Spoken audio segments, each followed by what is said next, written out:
Nick Bonesteel asks, what personality traits have been key to your success?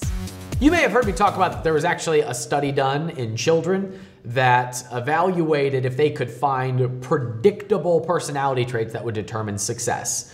You might have heard this called the Marshmallow Test. You give a kid a marshmallow, you see if they eat the marshmallow or if they hold on to the marshmallow when given an incentive to do so. And what this test supposedly showed was that the ability to delay gratification was the greatest predictor of success in children. The children who came back with the marshmallow and said, "I'll have my second marshmallow, please," were the individuals who grew up to be more successful than the rest of the group. So being able to delay gratification and do the hard stuff now, even when you don't want to do it, is a personality trait of mine that I think has made me successful. Even as a kid, I remember, oh, this is embarrassing to admit on camera, but I remember being at a Pizza Hut when I was 6 or 7 years old. This is when people went to pizza shops and ate inside. It was a crazy archaic time in our history. And we went into Pizza Hut and there was an arcade game at this Pizza Hut. And my dad gave me 50 cents.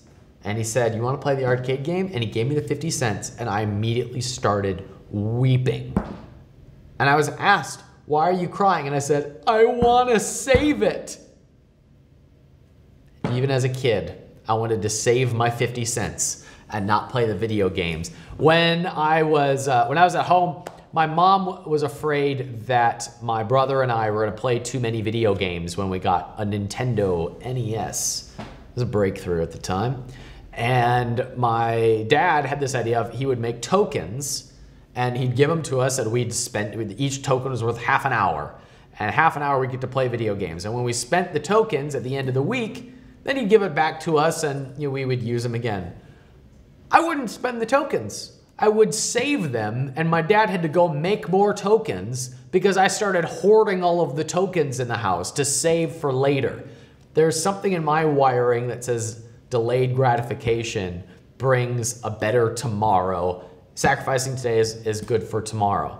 Because of that, that is the reason why I've been able to build businesses, because I'm okay not taking money off the table. I'm okay reinvesting for the next thing. I'm okay learning the thing that's painful to learn because I know it will give me a better payday.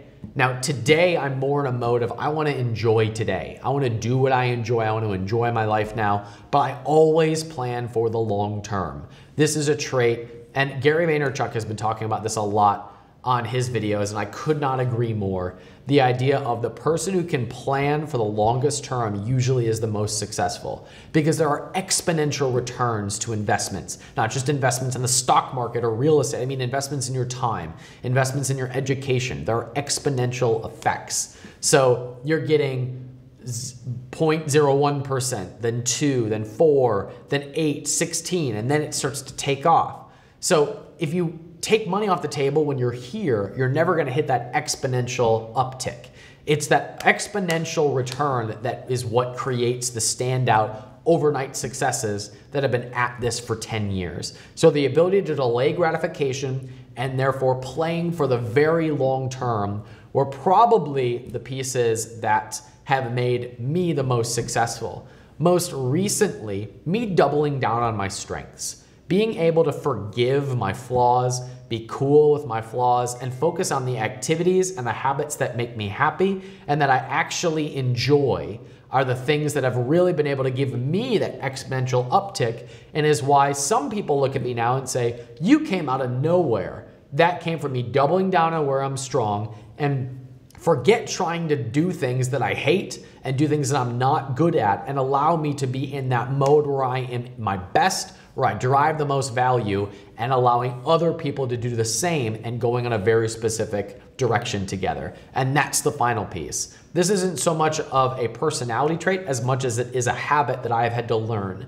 And that is incrementally getting clearer and clearer about where we are going, what we are building, and why we are doing it. The more I get abundantly clear about our goals and expectations, the more the right people get in line to be able to build that. And then there's better people, there's better customers. Those of you who are watching know that the clearer that we are about where we're going and why we do this, the more likely you are to watch the next video or download the next podcast. Download them all, by the way. And that is why people have really started to rally around what we're doing at capitalism.com as we get clearer and clearer about what we are doing and why we're here. So the clearer you can be and the longer term you can plan, the more successful I believe that you will be.